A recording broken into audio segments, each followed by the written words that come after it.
sales is the most lucrative skill in the world, period. The problem is most sales advice out there today is outdated, cheesy, and can even keep you from getting the deals that can make all the difference in your career. This is the No BS Sales School, a podcast for entrepreneurs and salespeople who want to master the skill of selling without all the BS. So I want to move right into the second in a series called Me versus Me. Right? I'm the only person I can compete with. I'm the only person who can fix what's wrong with me, and it's a constant battle of me versus me. Who's the me that's going to show up when they need to show up? Is it the wimpy, scared, worried, high need for approval me? Or is it the professional who has to put all my emotions aside when I go into a sales call? And what I hope it is going to be is that best version of me that doesn't care, has no dog in the fight. One of the biggest weaknesses that a salesperson has, including me, is emotional involvement in a sale. Now, emotion is involved in every single sale. People buy emotionally, and then they justify it intellectually. Right? They'll buy something because they want it, or it's moving them up in status, or it's saving them time, right? But there are emotional reasons why people make decisions. I mean, think about the car you drive. A lot of us, maybe some people are just like, oh, this is completely whatever, right? This is just a place to get from A to B. But most of us have some image wrapped up in it. There's an emotional reason we bought the color car that we bought, or the type, or the year, whatever. Because if we were all perfectly rational, we'd probably all drive, 10-year-old Honda Accords. And most of us don't drive those. So emotion has a very high place in sales. It just is not supposed to be inside the salesperson.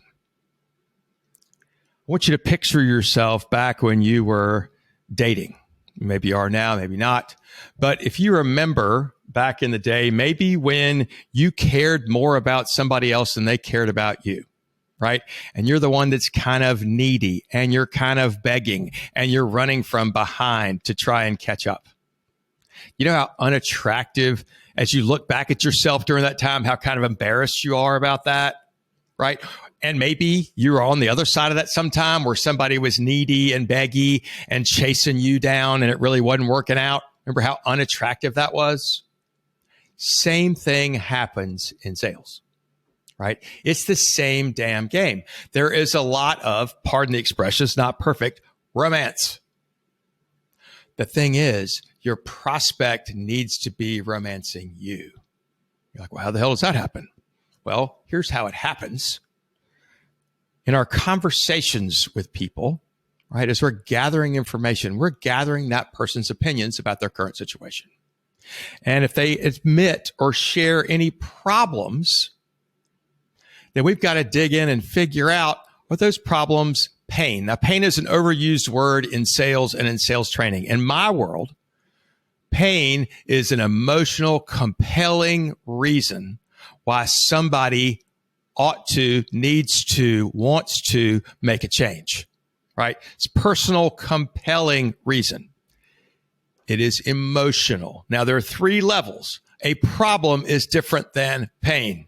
Problem is a problem. It's something that's not great, right? I don't know about you. I've got a million problems, but only enough bandwidth, money, time, effort, give a damn to solve one or two or three at a given time, right? Can't solve them all. Don't want to. Same is true with people you're calling on, right? They got a million problems. And maybe they got a problem in your area, but if it's not a priority for them, they're not going to fix it. They're just not. Got to give up. Don't do that. Come back another time.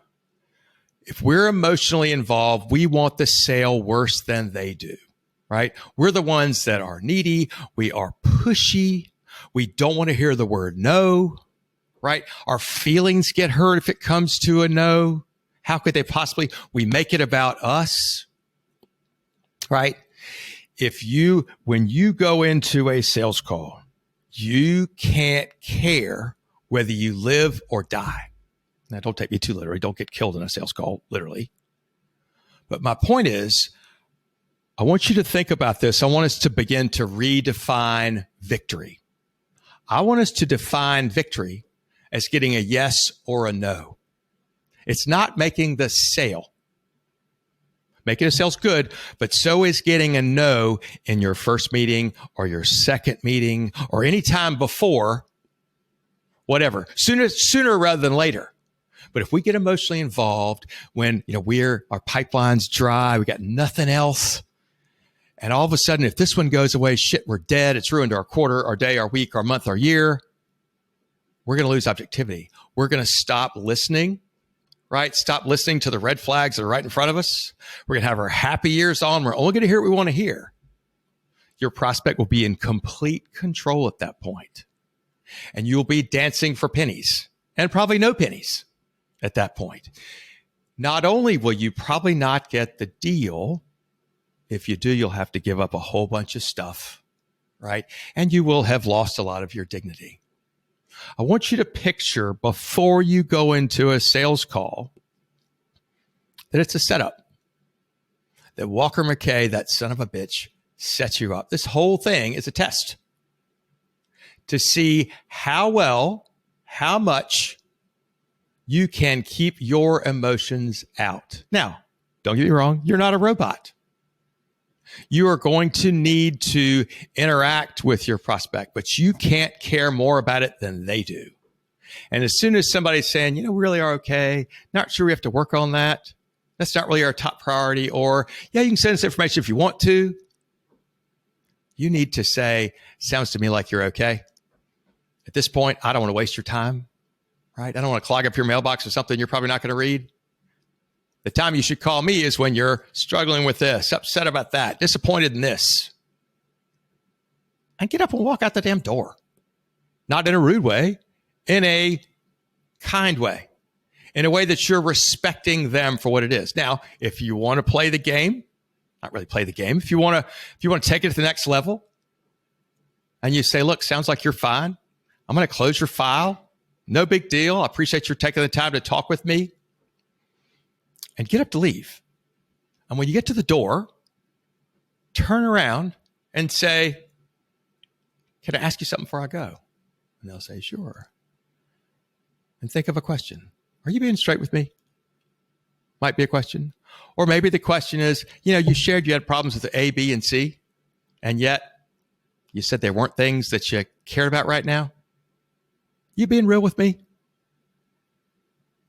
How can you be the most direct, kind person? When I say kind is strength. Kind is not wasting people's time. Kind is telling people the truth. None of this brutal honesty shit. Don't go there. Don't beat people up. Right? But kind is not wasting somebody's time, not wasting their time. Remember, you are to abandon the use of the words my time forever. I want you to say your time whenever you're thinking my time. But get up and walk out. Because if you're begging, if you're pushing, if you're asking, can I please send you information? People sense that. They won't respect you. And you know how hard it is to get back in the door if you've been begging somebody for the last 3 times you were there? You'll be shut out. It's not where you want to be. I'm Walker McKay with No BS Sales. You want to up your game? You want to be a little more emotionally detached from sales? Call me. I'll show you how to do that. 803-917-2817 or email me, walker@walkermckay.com.